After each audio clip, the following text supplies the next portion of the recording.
వీళ్ళే కాదు పాపం, మా చెల్లె మర్చిపోయింది, ఇంకొక ఆయన సంతోషరావుకి సడ్డకుడో వియంకుడో చుట్టమో ఒక ఆయన అవుతాడు డీసీపీ, పేరు సందీప్ రావు.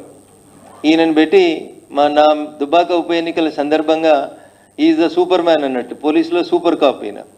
టెలిఫోన్ ట్యాపింగ్లో కానీ పైసలు పట్టుకోవడంలో కానీ ఇప్పటిదాకా పేరెవరు మాట్లాడలేదు, కానీ వారి పేరు సందీప్ రావు.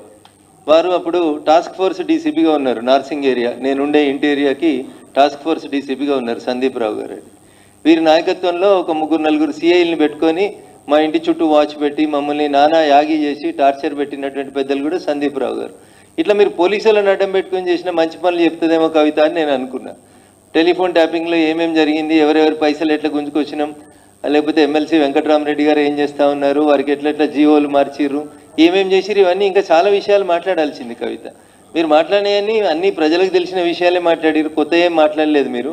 ఇంకా ఏదో మళ్ళీ పార్టీలకు పోదామా వెనుక పోదామా అని ఊగిసలాడుతున్నట్టు కనబడుతుంది తప్ప ఇంకా మీరు నిజాలు మాట్లాడితే ఇంకా చాలా మాట్లాడాలి కదా. మేము ఇవన్నీ మాట్లాడినాయి కదా. రేవంత్ రెడ్డి గారు హరీష్ గారు కలిసి ప్రయాణం చేసింది మాట్లాడినాం, అయోధ్య రెడ్డి గారు ట్వీట్ చేసింది, మీరు మాట్లాడింది ఏం లేదు కొత్తగా. ఇందులో కొత్త కనబడుతున్న ఏమైనా ఒక సంతోష్ రెడ్డి ఆయన కడుతున్న శ్రీనివాస్ రెడ్డి ఆయన కడుతున్న విల్లాస్ తప్ప మీరు కొత్తగా ఏం మాట్లాడినట్టు కనబడతలేరు.